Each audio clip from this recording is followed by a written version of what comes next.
Hey, it's Drew Neiser, Penguin in Chief of CMO Huddles. You do not have to wear one of these to be in CMO Huddles, but a group of penguins is a huddle. That's the connection. Get it? Okay. So you're a B2B marketer and you're trying to figure out how to build a retention program, where to start, what to think about. Fortunately for you, we've got some CMOs lined up right here. Hannah Grap, Sitecore. Hannah, what's your tip for driving retention?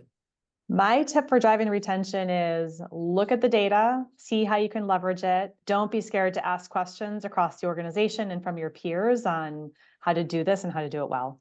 Yeah, I mean, we've had a great discussion on that. It is not a simple thing. There are a lot of moving pieces in a retention program. And so, yeah, you have to gather the data and hopefully you have the way of knowing who's a flight risk and who's your champions. Okay, Marshall Poindexter. Marshall, what's your tip?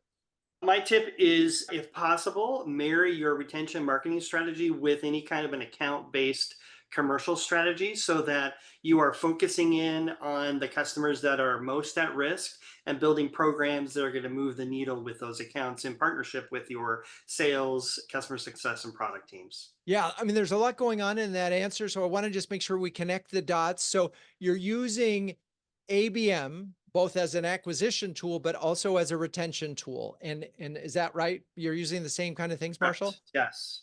Okay. And the second thing you mentioned was that you got to bring this retention is a team sport. Okay. Next up, Dave Bornmann from Higher Logic. Dave, what's your tip on retention? For me, it's adoption, adoption, adoption. Anything you can do to help your users better use your service or platform. We're recently launching, or just about to launch, I should say, a How Can I campaign. And it's all about short video snippets that address specific challenges we know our personas are having. So we tee it up in a short video, takes them to a landing page where we have a number of other assets that can help them. So there's a little demo of actually how to do this in the software. There's a blog, there's a podcast, there's a case study. So giving them as many tools through as many channels as possible to better use your platform. In my mind, if they're using your platform, that's the biggest thing you can do to drive retention. I love it. And the How Can I videos, it's so, I mean, we're all now doing that. We'll go on any problem that we have, we'll go onto YouTube and say, how do I do this? And so the fact that you're developing that right in your website is amazing. And I love the fact that it's multi-channel. Lakshmi Randall, Lakshmi, what's your tip?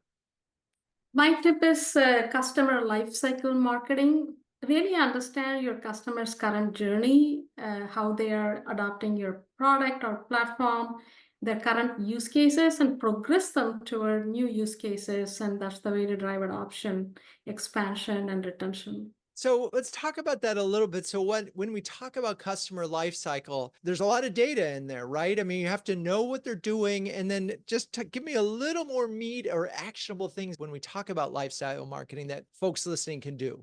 Yeah, just benchmarking, the current use cases. Perhaps they're using it for finance or marketing. Then how do you move them towards another line of business function within the organization? Or maybe just looking at the usage of the product, what we call consumption units, and measuring those consumption units and how do you upsell for additional consumption or cross-sell for more consumption. So it's really understanding what's happening all the way from onboarding the customer to benchmarking what's happening today and figuring out where to move them in the future to make sure that we are continually driving the adoption expansion, with our customers.